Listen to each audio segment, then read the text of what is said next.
United.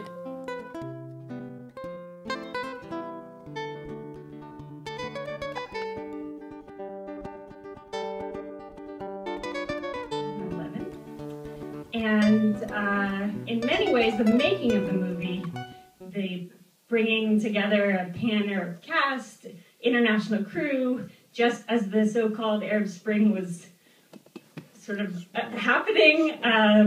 In some ways, that story is as miraculous as the story on screen. We're going to have a Q&A after with the director, Amin Matalqa, and the writer, Nizar, who's here, and me. And I hope that you'll all stay after, and we'll have an interesting conversation about it. And I hope you enjoy the movie. Thanks for coming.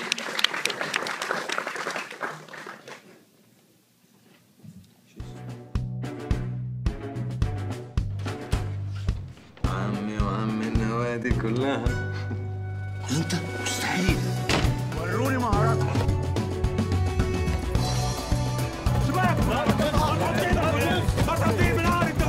مش عشان ننتقم، احنا هون عشان مستقبل الشباب.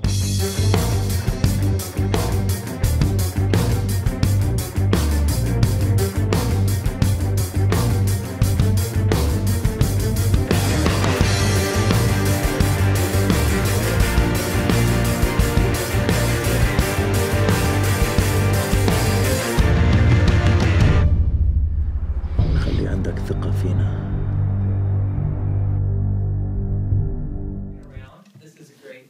Evening for us, and exciting. So happy that all four of you could be with us. So there's a lot of questions. First thing, just remind us, Rachel and Amin and Nizar, and I'm sorry, I don't remember. Walid, of course. If you Walid, and also our DP, Ray Peshki, is here somewhere. Ray, there's our DP. And our composer, Aman, Fado, right there. And our editor, Jadid Berman's right there. And our assistant editor, Laura Mazawi. Where are you? There she is. And our sound supervisor, Mr. Mehdi. Let's see. Anyone else? And most of the cast and crew, which means there's 3 people here. So I guess that's the first thing I'd like first to think about is film is it's remarkable that it exists. It's kind of unique to see Touchstone and Disney on a film that's made in Jordan, using actors and crew and cast from the region, from Jordan and other places, and it's a remarkable accomplishment, but also it's an interesting genre film that gets translated across some cultural lines here. So we could talk about performances and we could talk about lots of things, but my first thought is just that transformation from something like a genre film, one could say, and maybe even a Disney formula, we could say. How did you guys all think about this, including, for an actor, but producer, writer, director, all of you, how did you think about this transmutation of this something of a formula into something that had authenticity for the region, meaningful for the context and for the region? Well, you start, because you started it all. So, the ball started rolling when I met someone who was working for the Walt Disney International Productions office here in Burbank, and what they were doing is producing local language films for local markets. Hindi films for India, Chinese films, etc. And I have been working on the Arab Film Festival in LA, and have been working with Sundance in Jordan, and kind of knew what the landscape looked like, and felt like for a place that is so family focused, for there not to exist really family films, was kind of like, well, this seems like a match made in heaven, Disney and the Arab world. And at that point, sort of said, and it felt like there was a void in the market. So it was like there were a lot of really beautiful, more art house pictures coming out of Lebanon, Palestine, Morocco that weren't really being shown in the Arab world, and then the more commercial stuff that was coming out of Egypt, that was sort of being, I think in terms of production quality was sort of not as high as the other films, and so it felt like there was a place for there to be commercially viable movies that had a higher level of production value. So at that point, having conversations in the room with the people at Disney, they were like, sure, bring us some ideas. And so that's where Nazar came in, and I knew Nazar, and said, like, what do you think? Disney Arab movie? Have any ideas? Right, and I was actually assisting on a shoot in Ramallah at the time that I heard about the idea from you, and I asked my director for a day off.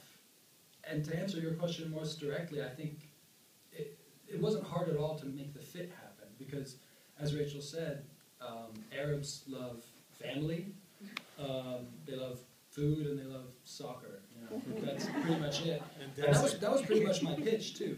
I went into Disney and I said, Arabs love family and they love soccer, and Disney's family. Let's make a Disney Sports Bad News Bears with Arab kids movie. And because the theme of Arab unity is very close and near and dear to my heart, well ahead of this Arab Spring, I thought that's the one I want to tell then, and I want to be as inclusive as possible. So it's kind of on a very heavy-handed metaphorical level. You can read this movie as not just a soccer movie, I guess. And then, what was your entree into this? Well, I got involved, I think, 2 years after you guys had been working on it. Was it like around 2 years? I'd been trying to make, I made my first film, Captain Abu Ra'id, which was a drama that had kids in it, but it wasn't for, he's the guy who said it was a drama that was like a grown-up drama, but it had kids in it, and I had heard about these 3 projects that you were developing over at Disney, and I, honestly, my initial opinion, I didn't want to make a kids movie. I wanted to like make more darker, more twisted, suspense stuff, But then, desperately trying to make another movie, it was very difficult after making Captain Abu Ra'id to raise money and do all that again. And then one day I was in Cannes for another project, and I ran into someone who told me, they're now considering non-Egyptian directors. That's when I realized, oh, okay, well, I'm desperate. I'd like to, so let me find out. And so I emailed you, or I emailed Michael and Jean, and then he said, oh, Rachel will call you, and we talked, and then he emailed me the script, and the kids were like 8 and 10-year-old kids. And so we made some changes. I said, well, let's make them a little more grown up. I've had the stress of dealing with 10-year-old kids. It's very difficult, let alone shooting a soccer movie and all that. I got involved, and I said, well, let's try to look into Jordan, because there were some difficulties doing it in Egypt, and luckily I wouldn't say everything was a smooth ride from there, but it started to reveal itself as a movie that will actually be possible to pull off in Jordan. And luckily, because Egypt went up in flames as we were shooting, and it was like just and of course we cast our lead, who's a big star in Egypt, Farouk Fishawi. He's kind of like one of the big guys from the 80s. He's kind of like the Mickey Rourke, so this was kind of a comeback story for him. So we went down to Egypt for like a day and a half. Yeah, a day and a half. We found the girl, Busaina, and we found him. And we had a very surreal dinner with him, and everybody sees him, they're, oh, Mr. Fishawi, and here are these 2 idiots coming into this place, into this seafood place, and we're like listening to his jokes and hardly catching every joke because he talks really fast and with a very Egyptian dialect. Mumbly Egyptian dialect, and just laughing. We're like laughing along with him, and we you know, and he was amazing and very generous, and he said, all right, I'll do it. And the next thing you know, we were in Jordan, rolling cameras, and then 2 days later, the revolution broke out. And then it was like uncertainty every day. It was like, what's going to happen next year? So it was a very challenging production, let alone the fact that shooting a soccer movie is not easy as a sport anyways. And we were supposed to shoot in 6 weeks. We ended up shooting in 5 weeks. And but we felt like victorious at the end. It felt like too many parallels between the film and real life. So. Waleed, I wonder if you could tell us from a performer's point of view where you came in on this and what sort of well, I was process it was for you. An actor looking for a gig, and I know these guys, and they're friends of mine, and I knew about the name. It's not a coincidence that the character's name is Waleed. Well, it was changed at one point, and when it was going to be filmed in Egypt, the role was written for an Egyptian star.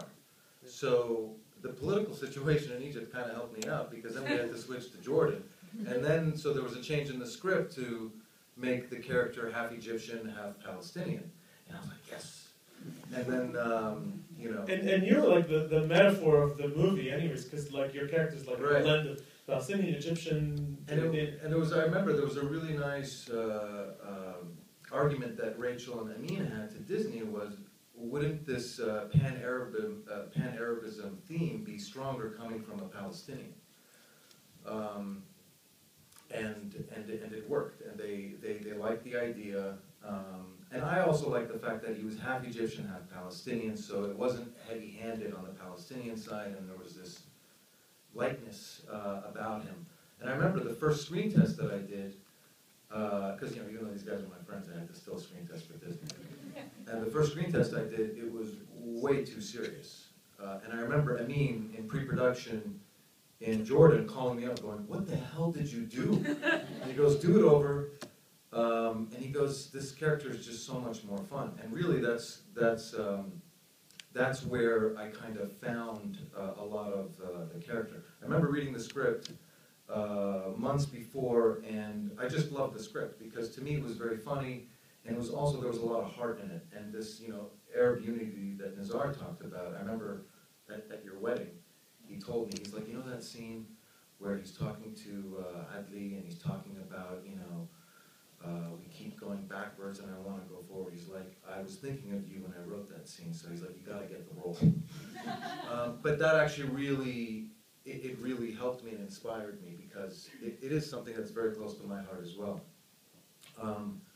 So then when we got into this, you know, to address your question about the style of the film and the feel of it, Amin had this very, very playful approach and very collaborative, and I love that because it really, I think, helps that we're friends, and you know, so there was no ego, there were no, you know, everybody was free to express their ideas, but at the same time, you know, we had a leader who inspired everybody and to kind of, you know, go into this very energetic and, you know, positive, fun environment. So I didn't realize how funny the movie was until we got on and set and started working, and it was just like fun. You know, we found a lot of things. I mean, there's so many things that we found on set that were hints of it in the script, and then they kind of came out, and then there was this.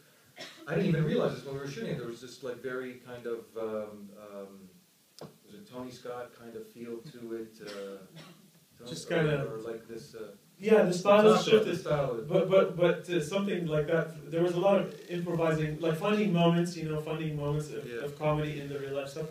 So, like for example, the moment where they hold hands at the end. We thought, oh, okay, well, let's have it. You know, the coach holds hands with Layla, and it's like, you know, inspiring. And then Waleed, and they were all standing, the four of them. And Waleed says, "What if Mahmoud holds my hand?" And I was thinking, he was joking. He was like, "Ah, wouldn't it be funny?" I was like, "Oh, that would be hilarious! Yeah, what if he does hold your hand?" And so finding moments like that was kind of the daily thing. Like I gotta ask you, if Mahmoud, that's the name of that character. Yeah.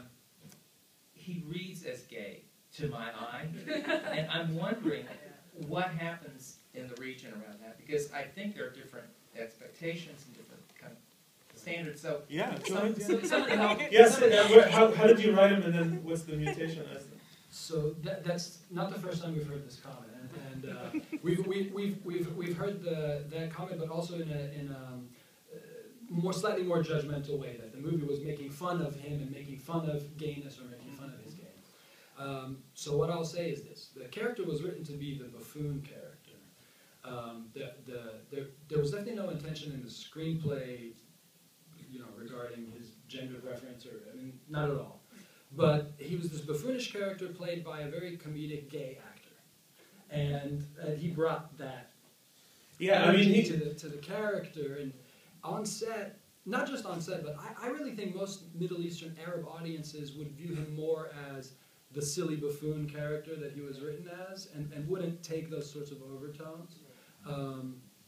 But then he is who he is, and he played himself as how he played himself, very proudly, I thought, and I think he's a wonderful character. Yeah, it's completely that Amir is that. He's very flamboyant. He did the Arabic translation of the script. I mean, he wrote a lot of his own stuff. Yeah. And I think that, like, sort of in the context, there's this, for better or worse, there is like this sort of kind of 1950s, like, oh, Liberace's gay? Like a kind of weird blindness that, because there's not an sort of public acknowledgement that he's just like an archetype that isn't necessarily designated as being gay, even though... Yeah, at the end of the day, each actor brings something to the table. That's why they're cast. And Amir is one of the funniest people I've ever met. You talk to him, and you just start... all the rehearsals, I was just on the floor laughing. We had a hard time rehearsing because I was laughing so much because of the things he would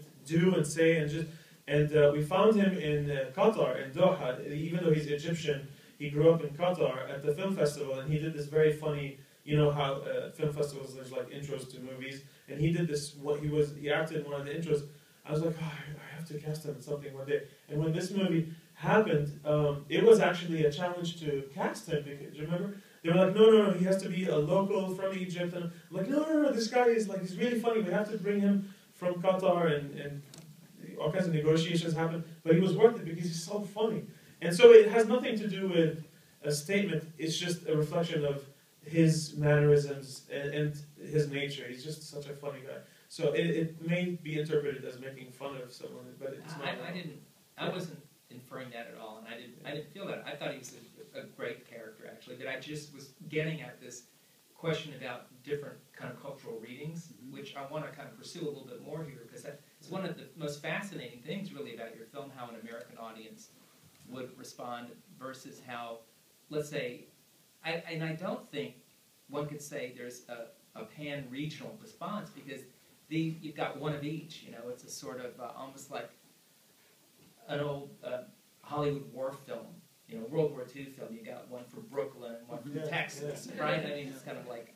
And like those movies, the characters are represented by to some extent, the stereotypical view of that particular culture or that particular place. So just like the World War II guy from Brooklyn would talk in a certain way, and it's that. The Lebanese guys are the sort of the snooty, snobby guys, and what else? Yeah, the Moroccan is kind of slick, like all the stereotypes, like negative stereotypes, and you take them. And actually, the Kuwaiti was written as Iraqi, but we tried to cast an Iraqi for refugee status reasons and corporate bureaucracy. We couldn't cast an Iraqi kid, so we looked at casting a Syrian kid, and then the most practical thing ended up being a Kuwaiti kid. Gladly, it wasn't a Syrian kid, because there's a joke when he says, he just got back, he just got here from Kuwait. It could so easily be interpreted as, oh, he's just, so it's like the whole region has changed so much in the last 2 years that these things are, it's fascinating to look at it from this 2 year later perspective. So there's again this question about the American take, which Layla, I mean, she's an attractive young woman, and I said this to Rachel the other day when we were chatting about this. I really did wonder about what was going to happen towards the end. There's a little glimmer of a love interest, right? But what would be acceptable for her to do, not kiss maybe, you have that hug at the They end. made us take out the sex scenes. Disney. And shopping too, and everything. Layla and Mahmoud and Walid. You know, the script was written and approved, and we went to Jordan with Layla shooting the final goal. But it's, you know, we did the first read-through with the whole Wait, cast. did you guys hear that? Layla shot the final goal. Yeah. And there's kind of a setup for it in the night romantic scene where you see her shooting for the first time. And But this was written as a for kids, 10-year-old, for younger kids. Yeah, So we were in the read-through of the first time all the actors were in the same place together, and they hadn't seen the script. Everyone reads through it. They get to the end, and they're like, "What?" It was such it's like uniform response. People were not having it, and it felt like we were reading. Even Busaina was like, Shit would never happen. The girl, Layla, the actress who played Layla was like, "That would never happen." just a certain legitimacy of the authenticity, and not that this is like, you know, trying to be authentic, but Not neorealism. no, it's not neorealism. It's not the You secret. show up with all these idealistic, subversive, feminist dreams. And then you walk into the Disney offices. And by the time you're out of there, so yeah, the very first draft was 5 or 6 year old kids, boys and girls. The team was mixed with Superpowers. boys and girls. It was kung fu soccer level of exaggerated fun soccer powers and stuff. Like it was really a ridiculous movie. And they were going to a world tournament. There was going to be all these other teams they had to play, and then everything. And then you get an education in working with the studio and practical screenwriting for a budget and Makes that happen for 1.7. and part of the aging was also just you can't have in the Middle East you can, but if Disney's going to do things properly, which they wanted to, you can't have under 18-year-olds on set without tutors, without certain hour restrictions. And also there was the point of, and I think you, Amin, came in and were really like saw eye to eye with the Disney execs about this, that kids will watch teenagers. Teenagers will not watch kids. Right. So this element of aspirational people is for them what's worked for High School Musical and all these other things. What I thought was so cute about the kids is not necessarily what was going to connect with people. But just on the point of Layla, just real quick, and then I'm going to do that.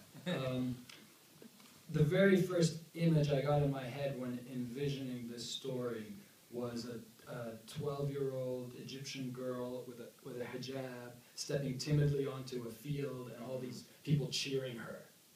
And that was the very first thing that made me say, okay, I want to write this story.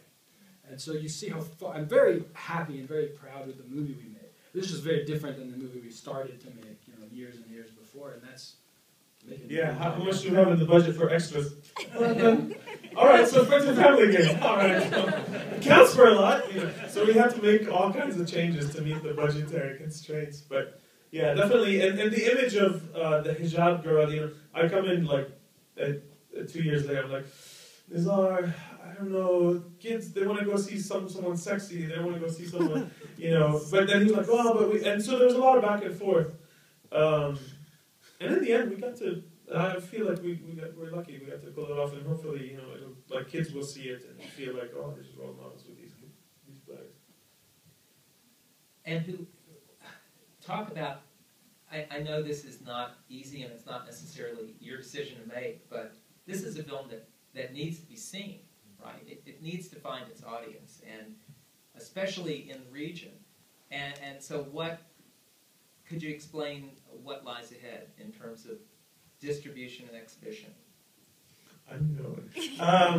So we had to wait for this movie. So, okay, Disney International, they closed down the Burbank office, which was kind of, this ended up being the last movie to go down as Disney International. They were making movies in China, India, Russia, and this was like the last of the Mohicans. And so we're like, all right, well, at least we're lucky that we got to finish the movie. And then it got shelved in London because of the turmoil in Egypt, which is the main primary market for theatrical, where there's like a potential to make money. And the whole project was greenlit on the basis that we have an Egyptian star that can make the movie perceived as a commercial Egyptian film, while being also an international Disney movie.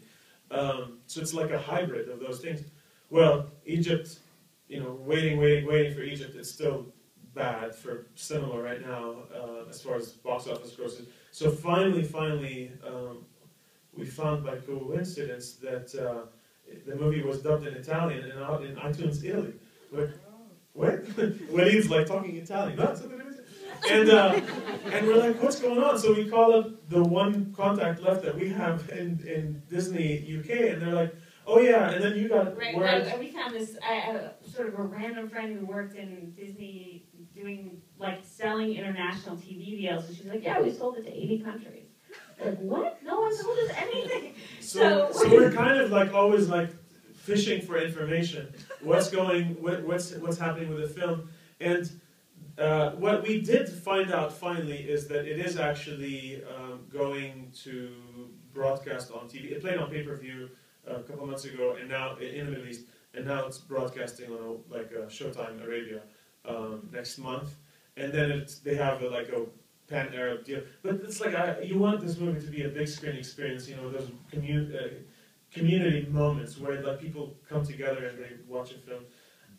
And airplanes, yeah. People, it's going to be on airplanes. So who knows what countries it's going to pop. The first time we screened it at Disney, the first goal there was this huge applause, and then when you guys screened it in Jordan, I heard the same thing. Yeah. And I was just telling Amin right after the movie finished, I was like, it's just a big screen movie. It's like a crowd, So hopefully we'll get that opportunity at some point. It's interesting because when the first meeting I had with Disney, I said, why do you want to make an Arabic movie? It's a TV market. What are you doing? And they said, well, we can do both. We can do theatrical and then we can do TV. Unfortunately, because of the nature of what was happening in Egypt, it didn't, or hasn't, I should say, had that theatrical release. But it looks like it's having a TV release that is really, Arabs mostly watch, Arabs in the Arab world mostly watch movies on television. So it seems like that's, for better or worse, how this movie's going to be seen. And so what does this movie mean for film production in Jordan? Does it have a footnote in history? Yeah, a little one, because it's every year there's more and more productions happening there, and they're now doing local films for modest, $50,000, $100,000 budgets.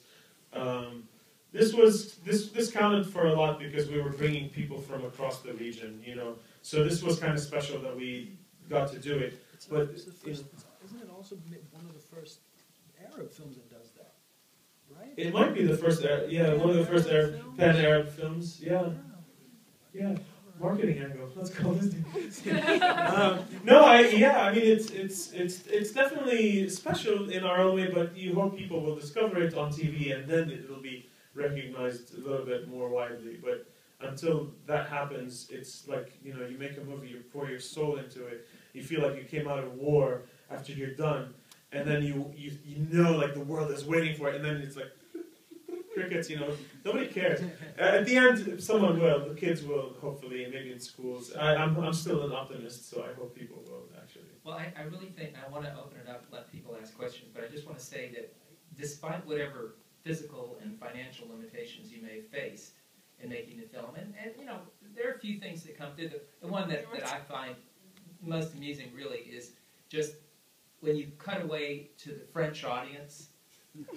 That's the least French looking audience. And none of the soccer players were French. We were let's find the whitest, if there's a guy, oh yes, Turkish blood. Okay, bring him. This is close enough. Europe, couch. The French head coach was, however, the former defense attaché. Nazar looks French. Yeah. Come on. Yeah, he's the French assistant coach. We lost our French assistant coach.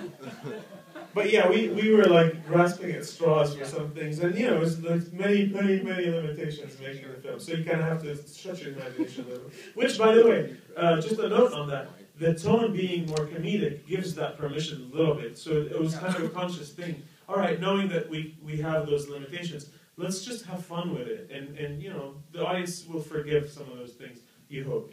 No, and I agree. And what I was on my way to really a compliment, which is that in spite of whatever limitations there might have been in the making of this, it really works very well as a film, and cinematically, I think it really works very well, which is really a tribute to you, your editor, and everyone else, because, you know, as you said, a soccer film, not easy, and you really, the pace and the way you managed the action, and it was all really very, very well done, and keeps moving. So I want to mention part of the storytelling, the big time part of it. Like, you should see the movie without music, and then see the movie with music. A lot of the dramatic, the storytelling goes back to the music. He saved the day, Omar, right there. Because he tells, especially in the final game, you hear the beats, you feel the, you know, he's telling you, okay, now you're supposed to do this. And actually working with Debbie when we were shooting as our editor, something that we did a lot, because we had 4 days to shoot all of that, you know, the day and the night game stuff. So she would do a cut, and then by the end of by the next day, I would go to the set, and she'd have like a quick time and say, okay, we're missing this shot and this shot and this shot. Here, do pickups. And then Ray and I would go like in one corner, and we'd kind of do these quick pickups, and then, you know, it was like a very, very hustle and find solutions, problem solving constantly to tell those